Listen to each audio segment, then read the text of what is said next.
सत्संग में जितने भी महान पुरुष संत गुरु यहाँ पहुंचे हैं, उनको भी दोनों हाथ जोड़ के मैं सतनाम सत साहिब करता हूँ।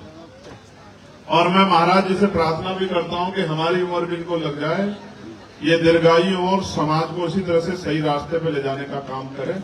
ऐसी भी मैं सतगुरु महाराज से प्रार्थना करता हूँ। और यहाँ उपस्थित मेरे सामने इस क्षेत्र के बहुत सम्मानित,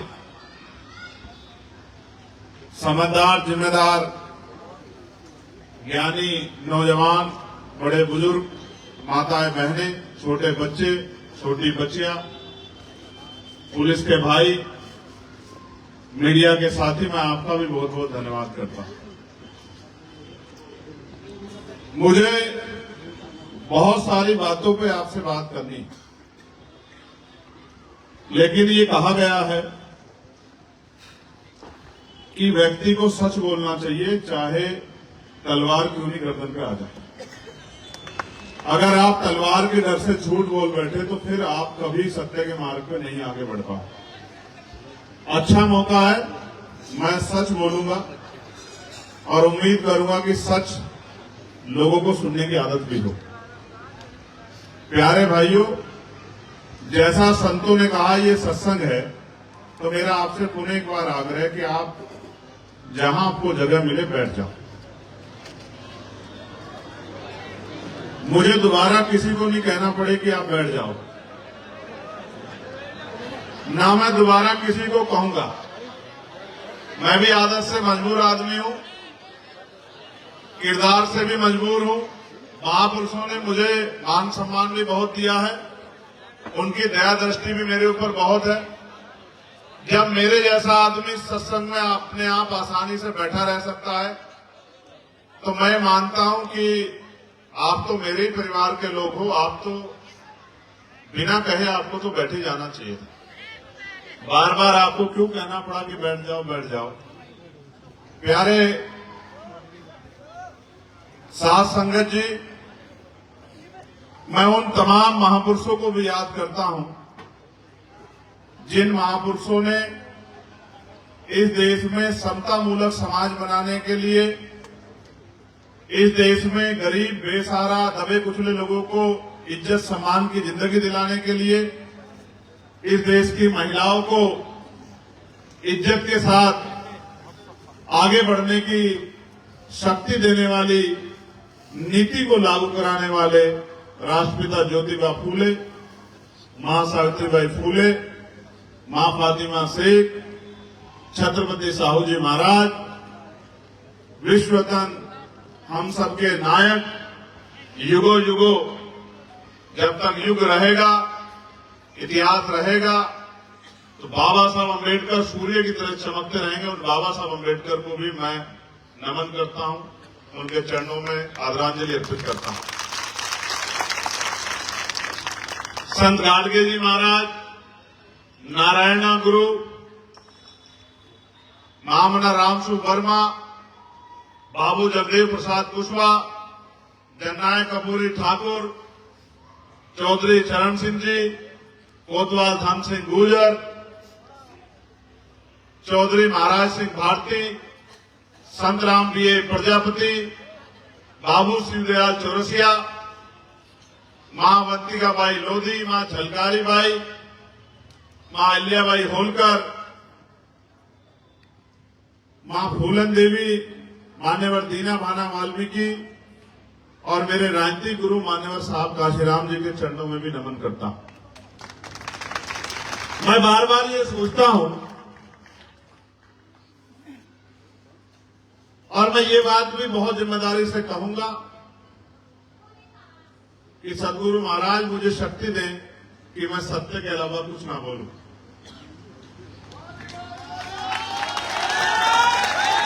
मैं बार बार ये सोचता हूं कि जब इस देश में राजतंत्र था, तो जिन लोगों को बराबर के हक अधिकार नहीं मिले थे, उनको गरीबी, बेबसी, लाचारी, बीमारी, तमाम तरह का अपमान, तकलीफ के साथ जीना पड़ता था। ये उनके भाग्य में लिखा हुआ था, क्योंकि राजशाही थी। राजशाही में जो राजा कहता है उसी को सत्य मान लिया जाता है, उसी का पहराव दिया जाता है। राजा दिन को रात कह दे तो रात मानी जाती है, रात को दिन कह दे तो दिन माना जाता है, क्योंकि उसमें जनता की बात कोई मायने नहीं रखती है, उसमें राजा की बात ही सर्वोपरि होती है। राजा के अपराध भी माफ होते हैं और प्रजा पे राजा के द्वारा थोपी गई हर नीति को प्रजा को मानना पड़ता है। लेकिन सम्मानित मुझसे बड़े मेरे हम उम्र साथियों, मुझसे बड़े सम्मानित मेरे बड़ों, जब मैं गांव देहात में जाता हूं, संत यहां बैठे हैं, महात्मा महिपाल दास जी,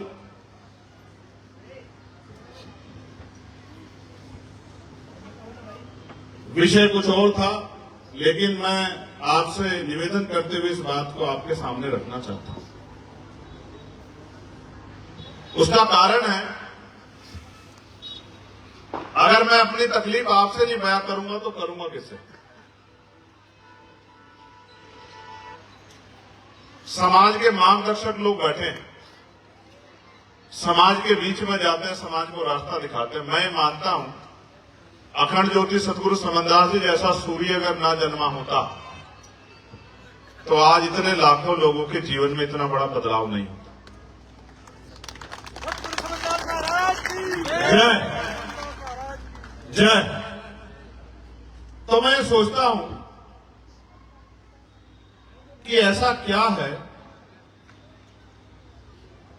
कि आज भी इस देश में एक बहुत बड़ी आबादी रोटी, कपड़ा, मकान, स्वाभिमान, सम्मान, हक अधिकार के लिए लड़ रही है, जिनके घर देख के, जिनके हालात देख के ऐसा महसूस होता है कि ये आज भी इंसान जैसी सुविधाएं नहीं ले पाते। और फिर जब मैं लोगों के बीच जाता हूं, मैं जहां से चुन के आया हूं, नगीना से, मां यहां बैठी हैं, वो जानती हैं, उनका आशीर्वाद मुझे मिला है, पूरे परिवार का आशीर्वाद मुझे मिला है।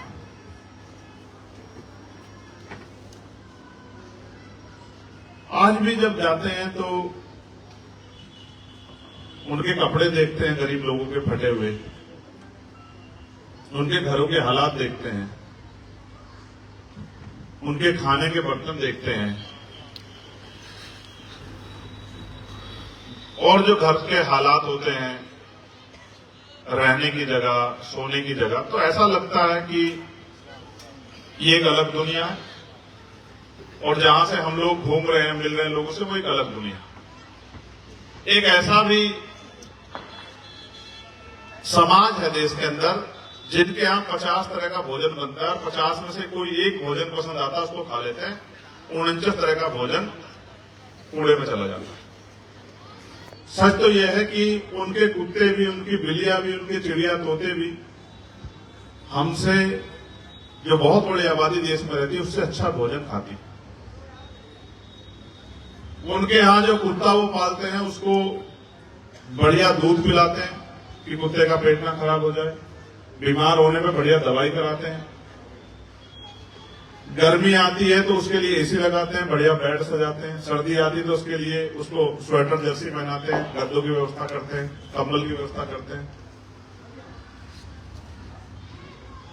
और एक तरफ वो लोग हैं जिनमें से मैं भी, अब तो मुझे तनख्वाह मिलने लगी है और मेरे ऊपर समाज का बड़ा आशीर्वाद है, मैं इस बात को स्पष्ट तौर पे कह सकता हूं।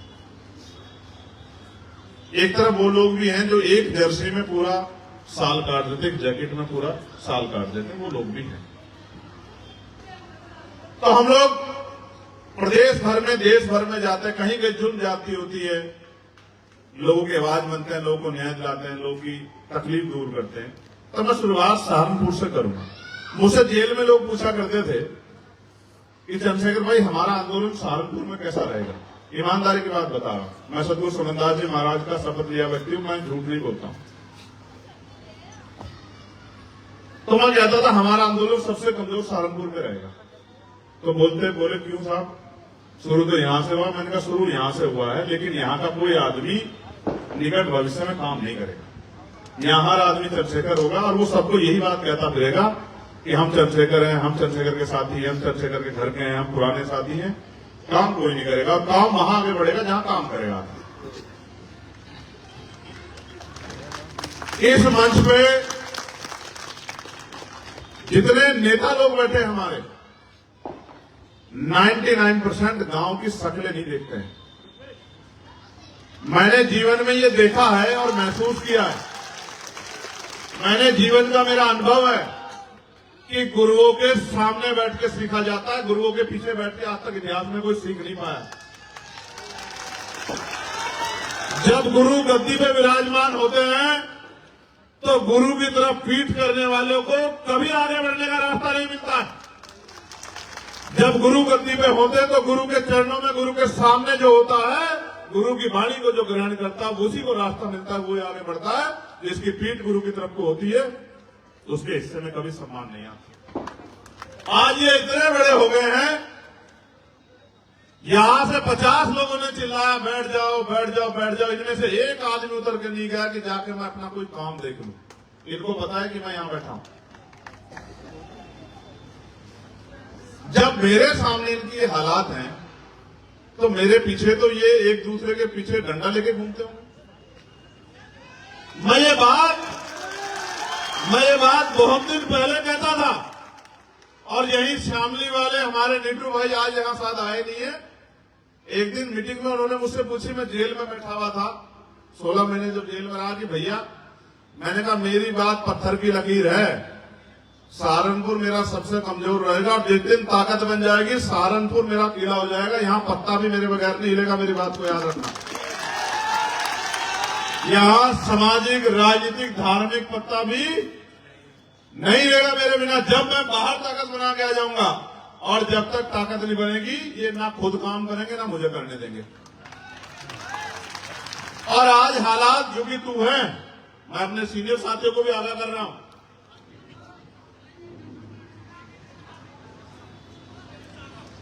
चंद्रशेखर मां के पेट से जन्म नहीं लेते, चंद्रशेखर संघर्ष से पैदा होते हैं।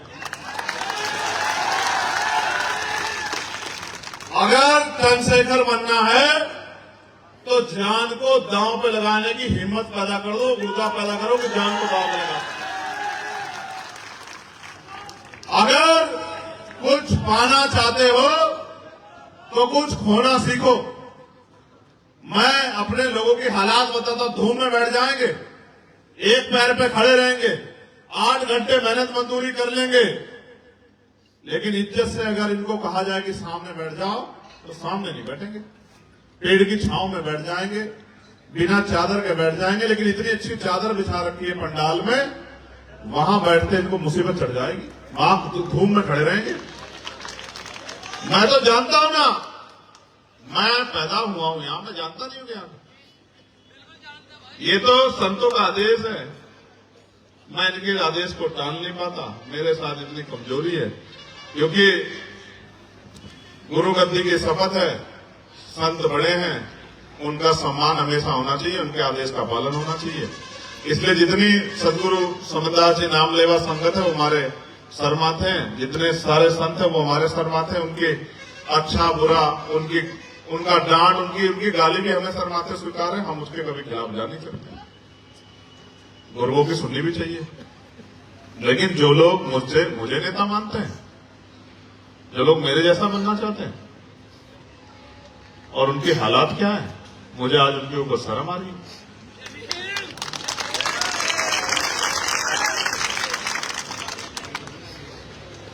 मैं तो आज भी ये कहूंगा कि तुम सब नेताओं से अच्छे तो मेरे दोनों भाई हैं, विनय रतन सिंह जी और कमल सिंह जी, जो आज भी मेरे साथ उतनी ताकत से खड़े हैं।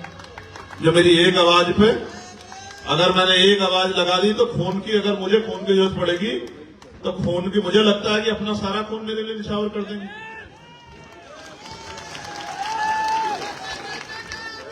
प्यारे साथियों, मैं बहुत लोगों की गारंटी नहीं लेता हूं, लेकिन मैं आपको एक वचन देकर कह सकता हूं, जब तक हम भाई हैं और हमारे खून में, शरीर में लहू का आखिरी कतरा है, हम अपने प्राणों को बलिदान कर देंगे, लेकिन आपके सम्मान स्वाभिमान से समझौता नहीं करेंगे, याद रखना।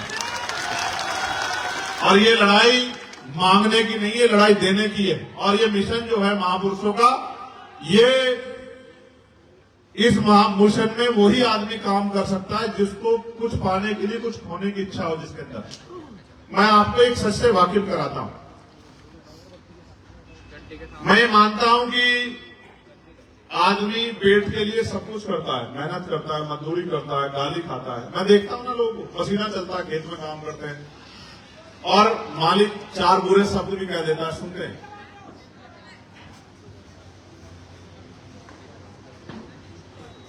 किस लिए? इसलिए क्योंकि उसके कंधों पर जिम्मेदारी है और उसको अपने बच्चों का पेट पालना है। उसके कंधों पर जिम्मेदारी, इस वजह से वो 4 गाली भी खाता है, पसीना भी सहता है, बीमार होकर भी काम करता है। लेकिन सम्मानित साथियों,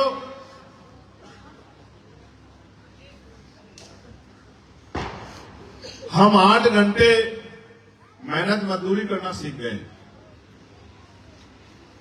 लेकिन हमारे महापुरुष ये कह के गए हैं कि political power is the master की, राजनीतिक सत्ता वो सुनहरी चाबी है जिससे आप अपनी सारी परेशानियों को हल कर सकते हैं। मैं आपको गारंटी देता हूं, आप मुझे परेशानी बता दो, जितने लोग बैठे हैं कागज पे लिख के दे दो, और जिस दिन राजकाज बनेगा, एक मरे हुए आदमी को जिंदा करने के बजाय जितनी आपकी समस्या है वो मुझे आप लिख के दे देना। मैं जिस दिन राजकाज बनेगा पहले दिन आपकी सारी समस्या दूर कर दूंगा।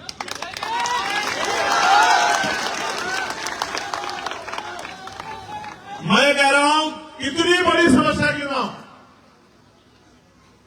हम 8 घंटे मेहनत मजदूरी करना सीख गए हैं, हम चुगली करना सीख गए हैं, बुरा भला कहना सीख गए हैं, गाली देना सीख गए हैं, नीचा दिखाना सीख गए, लेकिन हम ये नहीं समझे कि हमारे गुरुओं ने क्या कहा। हमारे गुरुओं ने कहा, सत्संगत मिल रही है माधो जैसे मधुमक्खी, वही कामयाब होगा जो मिलजुल के रहेगा, जिसमें भाईचारा होगा। और उसका उदाहरण उन्होंने दिया कि अगर मिलजुल के रहोगे, इस तरह जिस तरह मधुमक्खियां रहती, तो अगर एक मधुमक्खी की तरफ कोई आंख उठाता तो सारी मधुमक्खियां ये नहीं पूछती कि आंख उसकी किसकी तरफ उठी थी, सब एकजुट होकर उसकी तरफ चल पड़ती हैं, तो सामने वाले के पैर कमजोर पड़ जाते हैं, कम कदम उखड़ जाते हैं, उसको भागना पड़ता है। यहां जिन लोगों के कंधे में मैंने जिम्मेदारी दी है पदाधिकारी बना के कि वो जाके काम करेंगे, मेहनत करेंगे, लोगों को जगाएंगे, भाईचारा बनाएंगे, संगठन बनाएंगे, वो लोग काम करने की बजाय मुंह दिखाने का काम करते हैं। मुझे जब मैं आ जाता हूं तो आ जाते हैं, जब मैं चला जाता हूं तो चले जाते हैं। ये लड़ाई, पूरा आंदोलन किसी को खुश करने का नहीं। हम यहाँ गरीबी में हैं, हम यहाँ बेकारी में हैं, हम यहाँ लाचारी में हैं, हमारे साथ समस्याएं हैं, हमारे बच्चों को अच्छी पढ़ाई नहीं मिल रही है, अच्छी स्वास्थ्य सुविधाएं नहीं मिल रही है, नौकरी नहीं मिल रही है, रोजगार नहीं मिल रहा, हमारे घरों में बुलडोजर चल रहे हैं, हमारी धार्मिक आस्था को ठेस पहुंचाया जा रहा है, हमें तमाम तरह के अपमान से गुजरना पड़ रहा है, हमारे इनकाउंटर हो रहे हैं। इन सबको खत्म कैसे करोगे? नारा लगा के, झंडा उठा के? ये तब खत्म होगा जब आप अपनी ताकत बना लोगे। आज कह रहा हूं आपसे, नगीना के लोगों ने आपको इज्जत दी, सहारनपुर के लोगों, नगीना बिजनौर के लोगों ने आपको इज्जत दी। आपको बिजनौर के लोगों का हाथ उठा के धन्यवाद करना चाहिए। मैं सांसद चाहे नगीना से बना है, देश के किसी भी कोने से बनता है, ये इज्जत सहारनपुर के लोगों को दी है। लोगों ने सहारनपुर पे भरोसा किया, सहारनपुर के खून को अपना खून माना। आपकी जिम्मेदारी बैठती है कि आप अपने क्षेत्र में ज्यादा काम करो। आज यहां हजारों की संख्या में, अगर आप दिन में 1 घंटा भी मेरी बात पे पहरा दो और काम करो जाके, तो मैं लिख के देता हूं। पंचायत चुनाव हमारे सामने, क्षेत्रीय चुनाव, ग्रामीण क्षेत्रों का चुनाव है, उसमें आबादी दलित, पिछड़े, मुसलमान लोगों की ज्यादा है। और जिसका बटन दबेगा, जिसकी मोहर रहेगी, उसकी ताकत बनेगी, और जिसकी ताकत बनेगी उस पे बजट आएगा, और जिसपे बजट आएगा वो ही विकास करा पाएगा। बाकी लोग बैठ के तमाशा देखेंगे। जो प्रधान बनेगा वही सड़क बनवा पाएगा, वही खड़ंजा लगवा पाएगा, वही बिजली की लाइट का खंभा लगवा पाएगा, वही और गांव में पंचायत घर बनवा पाएगा, वही धर्मशाला वही विकास के कार्य कर पाएगा। और जो 1 वोट से हार जाएगा वो क्या करेगा? वो प्रधान को 5 साल बुरा ही कहता रहेगा कि प्रधान बुरा है, बुरा है, बुरा। थम जाओ, थम जाओ, थम जाओ, थम जाओ, थम जाओ, थामत रखो। मैंने आपको क्या बताया? बहुत गौर से सुनना। एक गांव में 500 वोट है, 400 वोट पड़ी, एक आदमी को 200 वोट मिली, दूसरे आदमी को 199 वोट मिली। जीता कौन? कौन जीता? 201 वाला, ठीक है। हारा कौन? 199 वाला। अंतर क्या है? 2 वोट का। एक वोट इधर गिर जाए तो टाई हो गया, फिर पर्ची गिरेगी, पता नहीं क्या क्या होगा, कैसे बनेगा। एक एक वोट अहमियत रखती है, लेकिन हमारे नेता एक एक वोट को सोच के बैठे हैं कि हम क्यों तैयार करें, इनको तो चंद्रशेखर आके तैयार करेगा गांव में, ये तो उसका काम है, क्योंकि चंद्रशेखर अपने घर का काम कर रहा है। मैं बहुत सच्चाई की बात बता रहा हूं। 28 अगस्त थी भाई, जून 28 जून को देवबंद में जो मेरे ऊपर गोली चली थी, देवबंद के लोग यहां हैं, मैं अजय के घर से आ रहा था, देवबंद में जब मेरे ऊपर गोली चली, जिन लोगों ने गोली चलाई उन्होंने मेरे सामने खड़े होकर जश्न मनाया। उनको लगा कि ये मर गया। मैं आपको भी बता रहा हूं, गोली चला के 4-5 गोली चला के लगा उनको कि मर गया, तो सामने 10-20 मिनट 15-10 मीटर करीब होगी, कितने मीटर होगी? कौन है हमारी टीम में? डॉक्टर साहब, आप तो थे, कितने मीटर खड़ी होगी सामने गाड़ी में? 6-7 मीटर होगी। 6-7 मीटर पे उन्होंने खड़े होके खूब मुस्कुराहट ली और हवा में गोली चला के अपने आप को ये महसूस किया कि उन्होंने जिस काम के लिए आए थे वो काम हो गया। खुश हुए वो, और फिर वो अपनी गाड़ी को लेके चले गए। उनको लगा वो जिस मकसद से आए थे उनका मकसद कामयाब हो गया। अब आप ये देखो, अगर वो गोली 1 इंच इधर हो जाती तो आज यहां इस प्रोग्राम में चंद्रशेखर आजाद की तस्वीर लग रही होती है आपके, ठीक है। आप कितने आरोप लगा लो, कितना उपहास डालो, कितनी देर की बातें कर लो, लेकिन मैं चैलेंज करके कहता हूं कि अगले 10 साल में भी एक चंद्रशेखर पैदा नहीं कर पाते आप, क्योंकि उसको पता है कि उसके लिए कोई गोली इंतजार करना। ना आप व्यक्ति को पहचानते, ना व्यक्ति के किरदार को पहचानते। आप इस सहारनपुर के रहने वाले हैं, 16 महीने आप मेरे साथ थे, 16 महीने मैंने जेल काटी, आप गवाह हैं। अगर मैंने आप में से किसी के आगे आंसू बहा के कहा हो कि मुझे निकाल दो, मुझे जेल में नहीं रहना, आप गवाह हैं। जितने लोग यहां बैठे हैं, इतिहास गवाह है, मैंने कभी आंसू नहीं बहा जेल के लिए, और मैंने कभी नहीं कहा, इतिहास गवाह नहीं है, मैं इस बात का साक्षी हूं, वकील मेरे साथी इस बात के गवाह हैं, दोनों भाई यहां बैठे। मैंने कहा एक एक बच्चा जब बाहर चला जाएगा उस दिन के बाद मैं बाहर आऊंगा, जब तक सब लोग यहां से बाहर नहीं जाएंगे तो मैं बाहर नहीं जाऊंगा। कल किसी की मां से मैं किस तरह आंख मिला पाऊंगा कि उसका बच्चा जेल में है और चंद्रशेखर आजाद बाहर घूम रहा। 16 महीने में 2 बार जन्म लेता है बच्चा, 2 बार। 8-8.5 महीने का बच्चा जी जाता है। मैंने 16 महीने एक बार में इस दिन के लिए जेल काटी कि जिस दिन मुझे अवसर मिलेगा मैं इस अन्याय की ऐसी व्यवस्था बना के इस अन्याय का इलाज करूंगा कि दोबारा किसी गरीब के बेटे को कोई झूठे मुकदमे में फंसा नहीं पाएगा, किसी गरीब की बेटी पर कोई आग नहीं उठा पाएगा। अगर यह रास्ता सुख सुविधाओं का होता तो मैं आपको सच कह रहा हूं कि अगर इस रास्ते में सुख सुविधाएं होती तो मैं रास्ता कभी नहीं चुनता, क्योंकि मैंने अपने जीवन को अपने गुरुओं संतों के नाम, महापुरुषों के आंदोलन के नाम, उनके अधूरे सपनों के नाम समर्पित किया है। अगर ये रास्ता सुख सुविधा का होता तो मैं इसको कभी स्वीकार नहीं करता। ये संघर्ष का रास्ता है और यहाँ हर एक दिन चैलेंज है। आपको मानसिक रूप से तैयार रहना है, शारीरिक रूप से तैयार रहना, आर्थिक रूप से तैयार रहना है, आपका आलोचना आरोप के लिए तैयार रहना है, और चारों तरफ। और आज हालात ऐसे हैं, मैं सहारनपुर में खड़ा होकर कह रहा हूं कि देश की कोई पार्टी एक भी ऐसी नहीं है जो ये नहीं सोचती सुबह शाम की ये आदमी जितना जल्दी मर जाए उतना हमारा भला।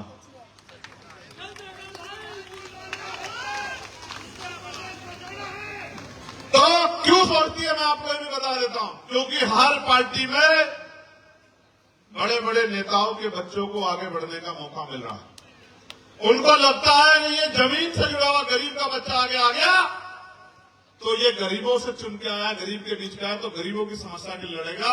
अगर उनके बच्चे जाएंगे तो अमीरों की समस्या के लिए लड़ेंगे। लड़ाई सिर्फ यहाँ पे खत्म होती है कि आपकी लड़ाई कौन लड़ेगा। मुझे आप ये बताओ अपने दिल पे याद रख के, चुनाव के बाद 5 साल तक आता है कोई आपके यहाँ से पूछने के लिए? पूछता है आपके घर में इलाज के लिए पैसे है नहीं है? पूछता आपके बच्चे को स्कूल की फीस चाहिए नहीं चाहिए? पूछता आपके घर में रोटियां नहीं है? देखता है कोई आपके यहाँ से? एक अकेला अपने सैकड़ों हजारों लाखों साथियों के साथ अगर खड़ा हो गया है तो सारे बड़े बड़े कोट पैंट वालों को, कुर्सी वालों को ये समस्या हो गई है कि ये 40 साल का है, अगले 10 साल में इतना काम करेगा, अगर ये जी गया इतना काम करेगा, देश के चप्पे चप्पे में आजाद समाज पार्टी पहुंच जाएगी, भीम आर्मी पहुंच जाएगी, इनकी ताकत बन जाएगी, तो फिर तो किसी के लिए कोई रास्ता ही नहीं बचेगा, क्योंकि ये कमाने खाने तो आया नहीं।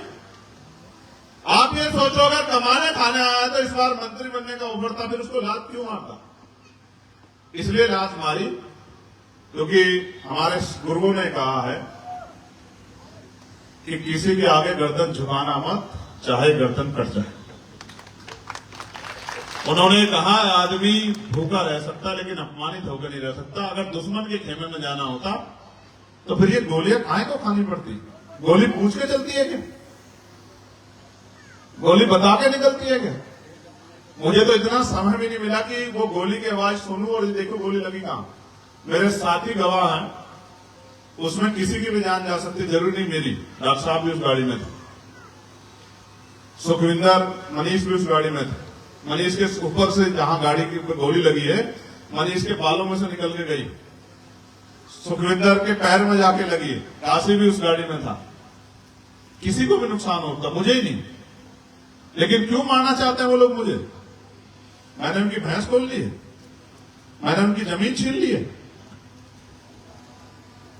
मैंने उनका कोई और नुकसान किया है? नहीं। उनको ये लगता है कि अगर ये ताकतवर होगा तो ये ताकतवर होंगे, और ये ताकतवर होंगे तो इन पर जुल्म करने की हिम्मत आपकी नहीं पड़ेगी, और इनकी जिंदगी बदलने का काम ये सब लोग मिलकर करें। बस ये लड़ाई है उनकी, मेरी और कोई लड़ाई नहीं है।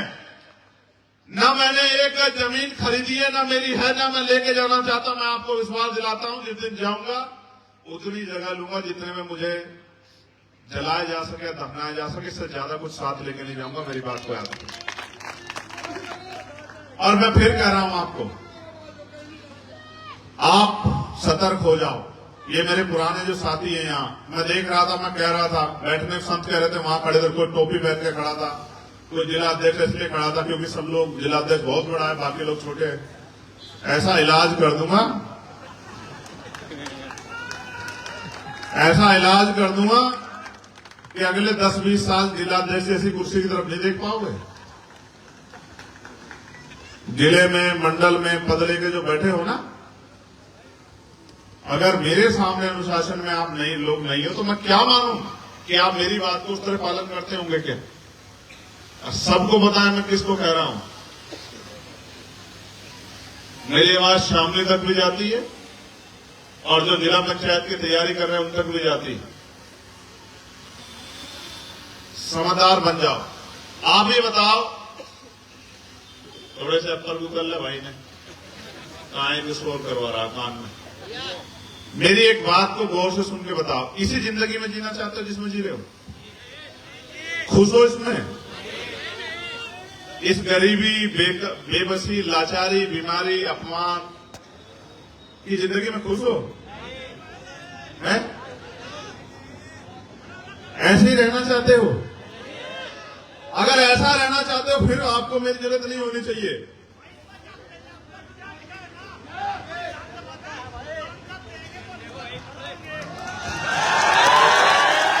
सीधे लोग हैं, सीधे। एक मिनट बैठ जाओ, ये मेरे शेर, एक मिनट बैठ जाओ। ये सीधे लोग हैं, भावुक लोग हैं। इनको इतने लंबे समय तक ठगा गया है। अब ये हर आदमी को पिन मार मार कर देखते रहते हैं कि भाई ये सच्चा है, झूठा है, सच्चा। अब इतने दिनों में ऐसा ना हो कि वो आदमी निकल जाए, क्योंकि जीवन का भरोसा थोड़ा ही है। मैं आपको कह रहा हूं, अगर आप ये मानते हैं कि आपके जीवन में सब कुछ अच्छा है तो फिर साथ मत दो। चैन से जो कोई आपको कुछ भी कहते उसकी बातों को मान लो। और अगर आप ये मानते हैं कि ये आपका असल खून है, ये आपको धोखा नहीं देगा, मिट जाएगा, तो फिर घर से निकलो, पहले अपने गांव को तैयार करो। गांव में जो और भाई रहते हैं अन्य जाति धर्म के, उनमें भाईचारा पैदा करो। अब तक हम सबको बनाते आए, उनसे कहो कि आप हमारे साथ खड़े हो जाओ, आपकी तरफ कोई आंख उठाएगा तो आपकी जहां पसीना पड़ेगा हम लोग खून देने का काम करेंगे। यहाँ इसी जिले में, इसी प्रदेश में आज मुसलमानों के क्या हाल है तुलसीदास जी? ये हाल है मुसलमानों के कि सुबह निकलेंगे तो ये नहीं पता शाम को इज्जत से घर पहुंच जाएंगे। ये हाल है। ये नहीं पता कि कोई दाढ़ी के नाम पे, टोपी के नाम पे, धर्म के नाम पे खाल उतार लेगा, नहीं पता है। और अगर उनके लिए कोई लड़ सकता है तो ये नीले पटके वाले लोग, कमजोर वर्गों के लोग ये लड़ सकते हैं। आज हमारे गुर्जर समाज के लोगों को तमाम तरह का अपमान सहने के लिए मजबूर किया गया, और जो लोग लड़ने आए स्वाभिमान के लिए उनको मेरठ में जेल में बंद कर दिया गया, कोई पूछने वाला नहीं। जब मैं यहां से जाने घोषणा करता हूं तो सारे नेताओं को लगता है ऐसा ना हो कि ये बहुसंख्यक गुर्जर समाज चंद्रशेखर आजाद की तरफ चला जाए, तो फिर दौड़ने लग जाते हैं कि हम भी आगे, हम भी आगे। मैं आपको ये कह रहा हूं, अभी तो मैदान सजा है ना, अभी तो जुमे 8 दिन हुए, अभी तो मैं आया हूं मैदान में, अभी तो आया हूं। मुझसे जो पुराने नेता हैं, जो लोग मेरा उनसे कंपैरिजन करते हैं, कैसे हो सकता है? वो इतने बड़े हैं, उनके कद के सामने मैं बहुत छोटा सा, उनको इतनी बार मौके मिले, मुझे मिला क्या है अभी तक? एक मौका चंद्रशेखर आजाद को बराबरी का मिलने तो दो, फिर कंपैरिजन करना, फिर कंपैरिजन करना। देखो मेरी बात को सुनो, कोई गलत बात नहीं है, किसी को बुरा नहीं कहना, किसी के आलोचना नहीं करनी, सब अपने हैं। भाई आप इनको मोटरसाइकिल मिली है बजाज की पल्सर 200 सीसी, और मुझे भी बजाज की पल्सर 200 सीसी मोटरसाइकिल मिली है। मैदान खाली है, रेस है, आपको आपकी मोटरसाइकिल आपके पास, मेरे साथ रेस लगाओ, जो जीत जाएगा। यही तो मुकाबला है ना बराबरी का। अगर आप में पल्सर है और मुझे वो दे दो प्लेटिना और कहो मुकाबला कर लो, ऐसा हो सकता है क्या भाई? समझे नहीं समझे? तो अभी तो चंद्रशेखर मैदान में आया है, अगले 5 साल में अगर वारे नारे ना कर दिए तब कहना कि चंद्रशेखर आजाद जैसा दूसरा हो सकता है। अभी से नहीं देखा आपने कितनी दहशत है? जो अन्याय करना चाहता है, आप जानो ना जानो, अभी वो एक सभा मथुरा में कुछ लोग कर रहे थे, वहां बाबा साहब अम्बेडकर का पार्क है, उसमें कुछ हो गया, तो बहुत एक दो पंचायत कर रहे थे, तो एक बड़ा समुदाय बैठ के, मैं तो उनसे लड़ भी नहीं रहा हूं, तो कह रहे हैं उनका एक नेता है, वो राउंड करके उसके पास गए हैं और गाली देके साहब बोले कि यहां आ गया तो जिंदा नहीं जा पाएगा, ऐसे दांव मार के, मूछों पे दांव मार के और ऐसे जांग पे हाथ मार के। भाई मैं तुमसे लड़ना ही नहीं चाहता, मैं तो राजनीतिक लड़ाई लड़ रहा हूं। मुझे पता है कि लाठी डंडों तलवारों से, बंदूकों से लड़ाई जीती नहीं जा सकती है। मैं तो इस लड़ाई को लड़ना ही चाहता। जिस दिन इस लड़ाई को लड़ने जैसी नौबत आई देश में और लड़नी पड़ी, उस दिन भी इतिहास पढ़ लेना। मैं तो संविधान को मानने वाला व्यक्ति हूं, वोट की ताकत को जानता हूं, वोट की ताकत को समझता हूं, वोट के लिए इनको तैयार कर रहा हूं। बाबा साहब इतनी बड़ी ताकत दे गए, जिसे चाहे कुर्सी में बिठा दो और जिसे चाहे जमीन पे पटक दो। 2007 के बाद सहारनपुर के एक नेता कभी किसी सदन के मेंबर नहीं बन पाए थे। इस बार आपकी ताकत नहीं, उनको लोकसभा में चुन के जो है वो दिल्ली भेजने का काम किया। आपको याद है नहीं याद है? ये आपकी उंगली की ताकत है, जिसे चाहे कुर्सी में बिठा दो और जिसे चाहे जमीन पे पटक दो। आपने मेरे कहे पे मेरी बात को पहरा देते हुए यहां कैराना में भी, मुजफ्फरनगर में भी, सहारनपुर में भी मेरी बात को मजबूत करने का काम किया। मैं आपका आभारी हूं, लेकिन मैं आपको ये कहना चाहता हूं, अब नंबर आपका आ गया है। आपने बहुत लोगों को बनाया बिठाया, अब आपको बैठना है। क्या आप बैठना चाहते हो? नहीं बैठना चाहते हो? इस जिले में जिला पंचायत का चुनाव है। कितनी जिला पंचायत है डॉक्टर साहब? 49 जिला पंचायत है। विपक्ष को आप 30 जिता दो, 35 जिता दो, सारे भाग जाएंगे, दोपहर में बिक जाएंगे, वोट जनता के लेंगे, किसी और के खेमे में बैठ जाएंगे। पिछली बार इस बात की गवाही है, आपसे छिपावा नहीं है। पिछली बार कितने किस पार्टी के भाग गए थे आपको पता है नहीं पता है? तो एक चीज और जान लो, जिला पंचायत सदस्य के पास बजट नहीं होता, जिला पंचायत अध्यक्ष के पास बजट होता है। आपने सदस्य को वोट दिया और वो सदस्य भाग गया, तो जिसके ज्यादा सदस्य होंगे उसका बहुमत बनेगा, उसका वोट बनेगा।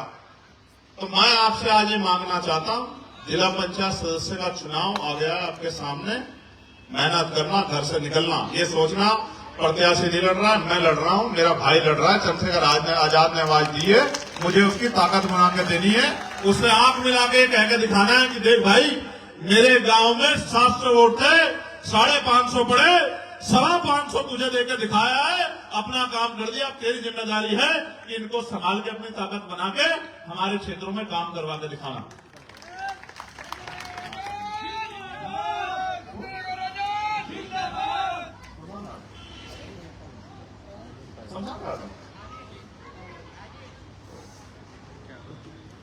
किसी की अंतिम संस्कार हो रहा है, आप और मैं सब उसके लिए बैठे बैठे प्रार्थना करते हैं कि कुदरत उनको जो है, बाहर दूर है, पहले आप ऐसे दोनों हाथ ऐसे जोड़ो, नहीं पता किस जाति के किस धर्म के, कोई फर्क भी नहीं पड़ता है।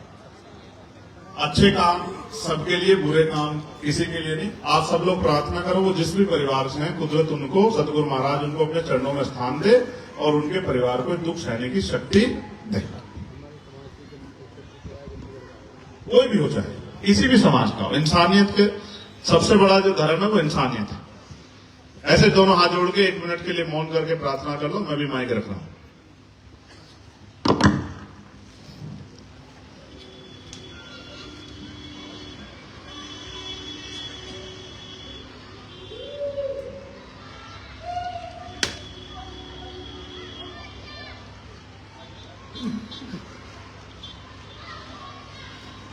सतना। तो भाई मैं आपसे कह रहा था कि आप अपना काम कर देना। मैं कह रहा था विपक्ष के आप 40 जिता दो, 40 के 40 भाग जाएंगे, कोई नहीं बना पाएगा।